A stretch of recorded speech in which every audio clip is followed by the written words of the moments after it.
gentlemen, boys and girls. My name is Diptii Shah and welcome to my show, Artistry. Today I have with me Ms. Asha Chan, who is a stand-up comedian and a photographer who focuses on capturing authenticity in a naturalistic way. Hello, Asha, and welcome to my show. Hi, thank you for having me. Thank you for being here. So, Asha, tell us about your photography journey. Sure. So I've always been very interested in photography. My mum studied photography at college. So when I was a kid, there was always, the kind of old film like lying around and lots of kind of developed prints, and it always looked really interesting. And then growing up, I was always the one with the camera in a hand at parties and at every event. I was always the one that was trying to capture everything. And then COVID hit, and I thought I now have the time to I was in perpetual quarantine. So I thought I now have the time to actually kind of turn this into a business and, stop making excuses and putting it off. Like I now have the time. So I finally, during one particularly long, grueling quarantine period, just created my website from scratch and just kind of put it all together and just really focused on turning it into an actual business. Right. So yeah, so that was about 18 months ago. All right. So, as I understand, Asha, you are a self-taught photographer. Yes, yeah. So yeah, I've never done a course or anything like that. Actually, when I started sort of turn it into a business, I sort of lacked confidence and I had a lot of kind of imposter syndrome, and I sort of spent a lot of time kind of really worrying about every little detail and all the technical aspects. But really, I think once you kind of get the hang of shooting in manual mode, it's kind of not really that hard. Like it becomes kind of second nature, like riding a bike. You just kind of, yeah, something just clicks, and then you kind of know what you're doing. But I've never done a course or anything like that. Sure. So once you decided that you want to, become a professional photographer, you got your Mhm. right.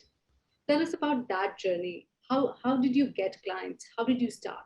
Sure. So my kind of my plan for the first 6 months or so of starting my business was just to shoot as much as possible, and just try and kind of get the word of mouth kind of out there. So what I did was I didn't charge for the first 6 months. And because I really wanted to become confident and competent, and I didn't ever want to have a client that kind of wasn't happy with my product or the experience. So I thought if I do it for free first, and kind of get all of my trial and error sort of out of the way in those sort of 6 months. And to be honest, the early shoots weren't that bad anyway. It was they were still okay. But yeah, so I sort of spent around 6 months just kind of working with like a lot of friends and friends of friends and my sort of wider network. But yeah, then after about 6 months, I kind of finally quashed the imposter syndrome and realized it was a little bit of a cognitive distortion, and kind of I'm sure everybody feels imposter syndrome a little bit anyway. Um, so yeah. Yeah, I mean that's an awesome strategy for a beginner, right?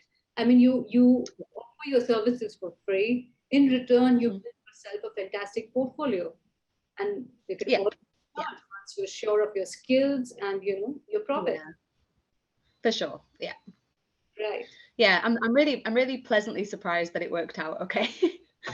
right. So your friends and friends of friends gave you the opportunity to practice and gather more experience. Yeah. So Asha, once you started professionally after that journey of Mhm. 6 months, how did it continue? So I really perfected my sort of style and kind of really, like I was talking about manual mode, like really perfecting my kind of my technical skills and abilities. Um, I kind of thought at the start that like, well, I'm okay with the camera, my composition is fine, and my people skills are okay, and I'm willing to kind of do anything to get those shots, and maybe that's all I need. Um, but I'm still learning so much. Like every single shoot throws up sort of new challenges. Um, so so yeah, so it's been an interesting journey, but I'm still definitely learning as I go along. Actually, you shoot kids, you shoot headshots, you do professional Yeah. portraits. You also do Mhm. events like weddings and stuff, right? Yeah. How are these different from each other, and which one is your favorite? They are so different from each other. Headshot studio sort of sessions, like portrait headshots in a studio, are very controlled. Like I pick the background, the color background. I set up the lights exactly how I want, and I can, if I take some shots and I'm, and not, I can change the lighting, can turn it down, or I can turn one off, or I can change them around. So there's like quite a high degree of precision and kind of and control. Um, when you're at an event, it's completely different.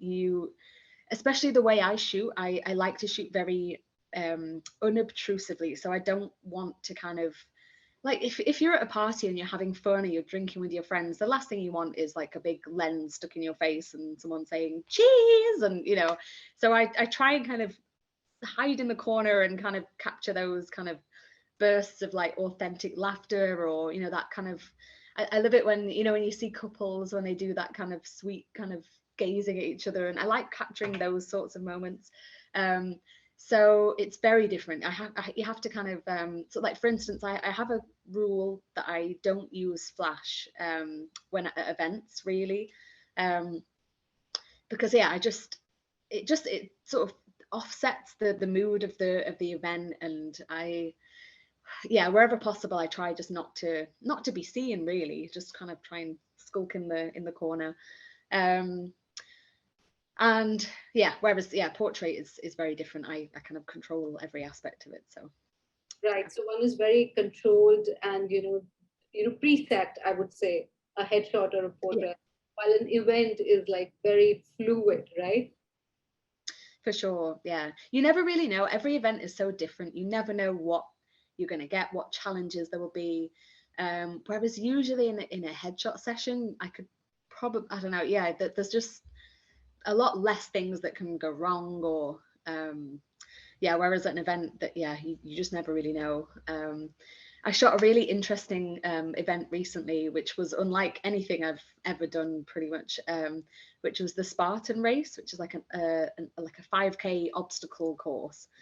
And so yeah, so a gym hired me to kind of follow them around the course. And yeah, so I literally just ran alongside them across pretty much the whole course, and got very sweaty and muddy and dirty, but I loved it. It was so fun. But yeah, that was sort of unlike any kind of event. Like I brought my rubbish camera and my cheapest lens, because I was like, I knew that I was going to get absolutely filthy and be running, and but yeah, but the shots came out really good. So Yeah. yeah, I always try and kind of do as much as possible to get those good shots. So like, if that means like climbing up some kind of pole to get like an aerial shot, or yeah, crawling on the floor to get like a nice angle, or like I'm not above doing any of that. I love the challenge. It's fun. You sound like you always go the extra mile to get that perfect But shot. yeah, I try to. Yeah. Yeah, I'm sure. I'm sure. Capturing memories is a big business, right? Is it for important? sure. Yeah. For sure.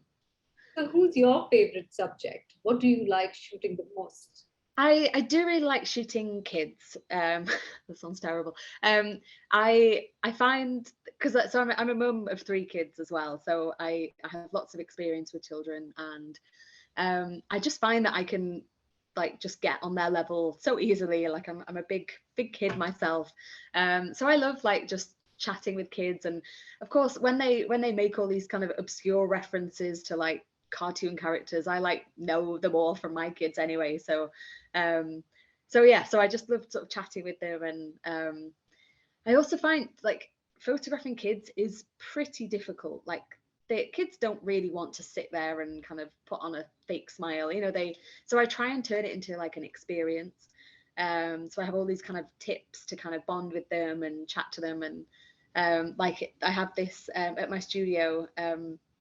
I have like this area where we store like mannequins, like headless mannequins. And yeah, so I always like take them to see the creepy mannequins, and they love that. They find it as like, and I always say, nope, the parents can't come. And, you know, they it's like a nice little bonding experience. And I also have another sort of tip that I do where I get the child to like to come and sit with me and take a picture of their parents. And so the child kind of feels like, you know, they're part of the experience, and they feel like grown up, so they're sort of taking part. But also the shot comes out amazing because the parents are kind of looking on with this kind of proud, like glowing kind of smile. So yeah, sort of it's I feel like parents and kids always come away feeling like it was a good experience. Yeah, imagine, the happiness of parents when they're being shot by their, kids. Yeah, exactly. Yeah, sure. Yeah. So, any particular advice for beginners in photography? For beginners, I guess people who want to start a business, I really feel like until you are confident that you can deliver sort of every time, I probably wouldn't start charging really. For me personally, like I'm a huge people pleaser, and if I wasn't confident that I could definitely deliver, then that would terrify me. so so yeah, so I guess it depends on your level of sort of competence and confidence. And but yeah, I would say just and also just get out there and shoot as much as possible. Like, don't say no to anything. Just as a beginner, you know, just kind of get out there and just try everything. And you know, if you go for a hike, just bring your camera and just be practicing. There's shots everywhere, so yeah, just practice as much as possible. Okay. So, on a lighter note, Asher, do you believe in very expensive equipment, or are you fine with your iPhone? Where do you begin? I think there's a middle ground. I I have a bit of a range of equipment, but to be honest, I find myself drawn to two lenses in particular, which aren't expensive. Probably, like I was saying, because I often end up kind of crawling around on the floor and things. I also have a sort of philosophy that it should fit in my bag. Like, I don't want to be lugging around kind of loads of equipment. And I have some expensive lenses, but they're really heavy and quite kind of big and clunky. And if that slows me down and means that I can't kind of run around to the other side and capture, then I feel like that's a false economy. Like, you know, the shot might be, I don't know, ever so slightly crisper, but or, you know, a slightly wider angle, but I don't think that's kind of worth the kind of the stress really. So I kind of stick to my two lenses that are kind of they're kind of pretty good for most of my shots really. So yeah, no, I'm not, and I'm not a snob about equipment at all. You know, it's funny because I used to think that used to be part of my imposter syndrome. I used to think like, oh, unless I have like the fanciest, the biggest lenses that cost thousands, then I'll never be. But you know, often I'd meet other photographers, and they would be like, oh, this camera's 10 years old, and this is my kit lens, and I was like, oh my god, like you're just like me. You're not kind of, and yeah. So I don't, and yeah, no, I'm not a snob about kit at all.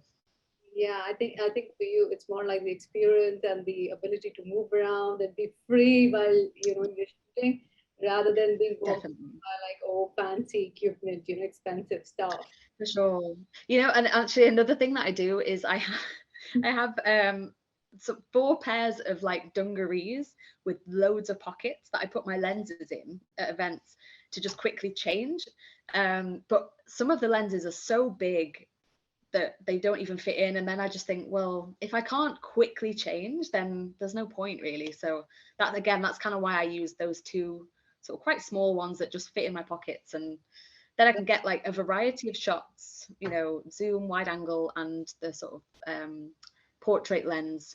But it's all right there, ready for me to quickly kind of change. And yeah, I think that's kind of better for me personally. Perfect. Sounds like a perfect shot and a lot of fun. So, Asha, Thank when you. people look at your photography, your pics, and where can they follow you and get in touch with you? So I have a website that I haven't updated in a long time, ashachanphotography.com. But my Instagram is probably where I kind of update the most. That is Asha_Chan_photography. Very uniquely named Instagram handle. Definitely link in the description as well as in the video. Okay, Asha, lovely chatting with you and great experience having you here on the show. Thank you for coming. Thank you, Diptii, for having me on your channel. Thank you for being here, Asha. All of us face imposter syndrome somewhere, and it's so nice that you talk about it.